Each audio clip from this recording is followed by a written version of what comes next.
Olá, minhas preciosidades. Hoje o nosso encontro não é fácil, mas é necessário. O Brasil parou diante de uma notícia de um pai em Goiás que tirou a vida dos próprios filhos para se vingar da ex-mulher que decidiu seguir em frente. A primeira reação de todos nós é o horror. A segunda pergunta é: como um pai é capaz de fazer isso? Como o amor pode se transformar em um rastro de sangue? Hoje eu quero descer aos porões dessa mente, usando a psicanálise e a neurociência para entender o que o senso comum chama de loucura, mas a clínica chama de perversão narcisista. Dentro da psicanálise entendemos que o homem com dependência emocional patológica não enxerga a parceira como uma pessoa livre. Para ele, a mulher é uma extensão do seu próprio corpo. Quando essa mulher diz não, quando ela decide que o ciclo acabou e que ela tem o direito de ser feliz longe dele, esse homem não sente apenas tristeza, ele sente uma amputação.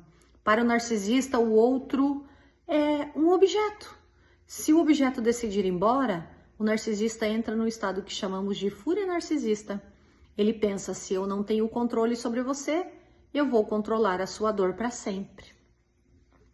Aqui entra o ponto mais cruel e difícil de se digerir. Como alguém mata os próprios filhos?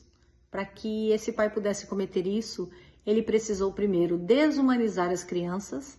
Naquele momento de fúria, os filhos, eles simplesmente deixaram de ser sujeitos, deixaram de ser seus pequenos que ele abraçava e passaram a ser ferramentas de tortura. Ele não matou os filhos porque ele os odiava. Ele os matou para matar a mãe dentro deles. Ele usou a vida dos inocentes como uma punição psicológica. Isso é o ápice da covardia. Usar quem não pode se defender para atingir quem ele não consegue mais controlar. Isso é um absurdo. Para você entender o que acontece biologicamente, imaginem o cérebro dividido. Temos a amígdala, que é o nosso centro de alarmes e emoções primitivas. Dentro dele temos medo, raiva e posse. E emoções, essas emoções primitivas é que nos trazem muitas vezes sentimentos que nós não podemos controlar. E o córtex pré-frontal, que é o nosso freio moral, a nossa razão. Essas mentes, elas têm o término da relação, aciona a amígdala da forma explosiva.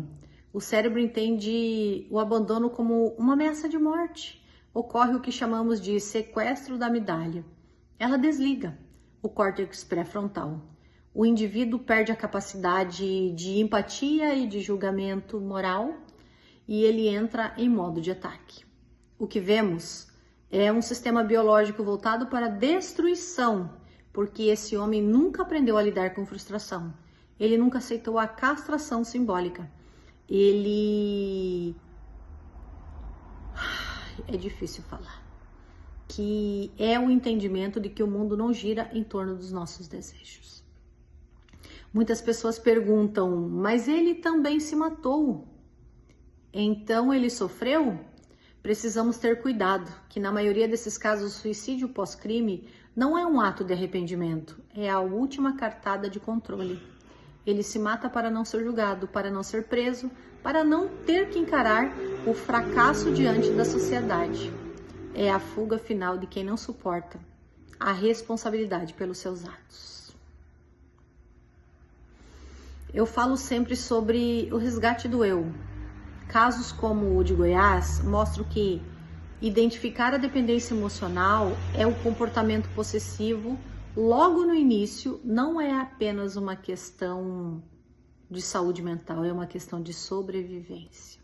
Os ciúmes que sufoca, o controle sobre como você se veste, o controle sobre com quem você conversa, o isolamento da família, todos esses são ensaios de uma mente que não aceita a alteridade. Precisamos educar nossos filhos para a autonomia e nossas mulheres para a liberdade. Onde termina o respeito, o amor já foi embora. Há muito tempo. O que fica é apenas o perigo. Não silencie diante dos sinais. O não é um direito e é a vida. Ela é inegociável.